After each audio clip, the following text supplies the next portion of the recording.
Diqqat, aholiga tezkor xabar. O'zbekistonda haftaning ikkinchi yarmida harorat yana ko'tariladi. Assalomu alaykum qadrli tomoshabinlar, kanalimizga xush kelibsiz. Videodan to'liqroq xabardor bo'lishni istasangiz, oxirigacha ko'rib, like va podpiska tugmalarini bosib qo'yishlikni unutmang. Diqqat qiling. O'zbekistonda haftaning birinchi yarmida ayrim joylarda yog'ingarchilik bo'lishi, ikkinchi yarmidan harorat ko'tarilib borishi kutilmoqda.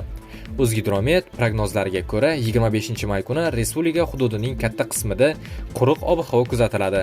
Faqat Toshkent viloyatining ayrim joylarida va Farg'ona vodiysi viloyatlarida qisqa muddatli yomg'ir yog'ishi momaqaldiroq bo'lishi mumkin.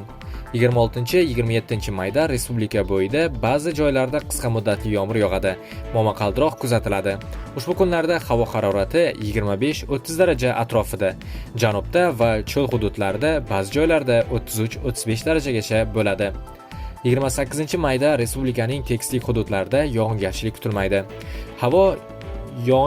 kutilmaydi. Havo harorati 2-3 darajaga ko'tariladi. 29-31 mayda O'zbekiston bo'yicha yog'ingarchiliksiz ob-havo bo'lishi kutilmoqda. Havo harorati asta-sekin ko'tarilishi davom etadi. Kunduz kunlari 35-38 darajagacha ko'tariladi. Tog'oldi va tog'li hududlarda 25-28 mayda vaqti bilan qisqa muddatli yomg'ir yog'adi. Momaqaldiroq kuzatiladi. Ayrim joylarda kuchli jala yomg'ir yog'adi. Do'l yog'ishi ehtimoli bor. 29-31 mayda asosan yog'ingarchiliksiz ob-havo kuzatiladi. 25-31 mayda sel, suv, toshqin hodisalari yuzaga kelishi mumkin.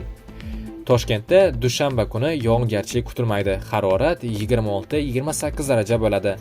26-mayda kechga tomon va 27-mayda kun davomida qisqa muddatli yomg'ir yog'ishi momaqaldiroq bo'lishi mumkin.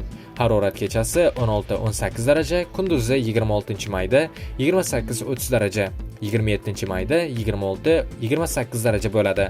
28-31 mayda yog'ingarchilik kutilmaydi. Harorat asta-sekin 33-38 darajagacha ko'tariladi. Do'stlar, shu va shunga o'xshash xabarlardan birinchilardan bo'lib xabardor bo'lishni istasangiz, kanalimizga obuna bo'ling va bizni kuzatishda davom eting.